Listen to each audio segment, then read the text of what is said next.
जीवन का नाम है आगे बढ़ते रहना। ये एक छोटी सी कहानी है। मुझे उम्मीद है ये कहानी सुनने के बाद आप जीवन में कभी निराशा नहीं आएगी। जीवन का नाम है आगे बढ़ते रहना। ये कहानी है एक छोटे से गांव के एक साधारण किसान की, रमेश की, जिसने हमें सिखाया कि चाहे जितनी भी कठिनाइयाँ आए, जीवन को हमेशा चलते रहना चाहिए। रमेश का जीवन संघर्षों से भरा था।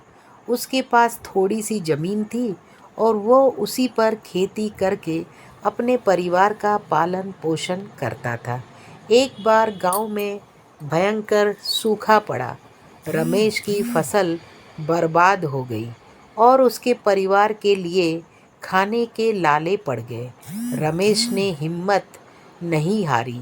उसने सोचा कि वो अपने हालात को बदलने के लिए कुछ और करेगा।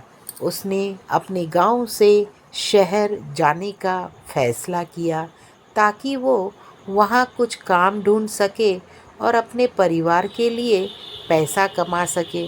शहर में पहुँचने पर उसने कई जगह काम की तलाश की, लेकिन उसे कहीं भी सफलता नहीं मिली। रमेश निराश नहीं हुआ। उसने देखा कि शहर में कई लोग सड़क के किनारे ठेले पर सब्जियां बेच रहे हैं। उसने अपने पास बची थोड़ी सी जमा पूंजी से कुछ सब्जियां खरीदी और ठेले पर बेचना शुरू किया। धीरे धीरे उसकी मेहनत रंग लाई और उसका ठेला चल पड़ा।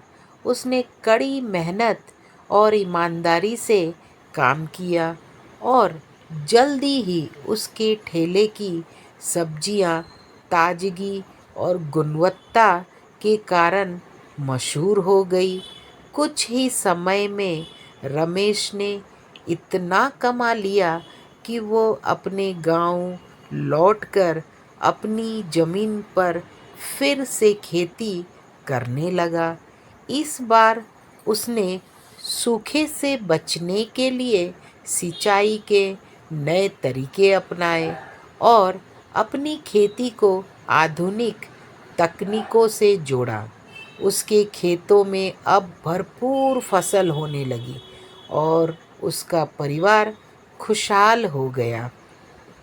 रमेश की कहानी हमें ये सिखाती है कि जीवन में कि कठिनाइयाँ आएगी, लेकिन हमें हर हार मानकर रुकना नहीं चाहिए। हमें हर परिस्थिति का सामना हिम्मत और धैर्य से करना चाहिए और आगे बढ़ते रहना चाहिए। जीवन चलते रहना चाहिए, क्योंकि स्थिरता में ही स्थायित्व है। रमेश की तरह ही हमें भी अपने सपने को साकार करने के लिए निरंतर प्रयासरत रहना चाहिए और हर चुनौती को अवसर देना अवसर में बदलना चाहिए। मुझे उम्मीद है ये कहानी सुनकर, पढ़कर आप कभी जीवन में निराश नहीं होंगे और जीवन में निरंतर प्रयत्न करते रहेंगे जब तक आप सफल न हो जाए। अगर आपको कहानी अच्छी लगी हो तो प्लीज़ कहानी को लाइक करिए और मेरे चैनल को सब्सक्राइब करिए। आपका धन्यवाद।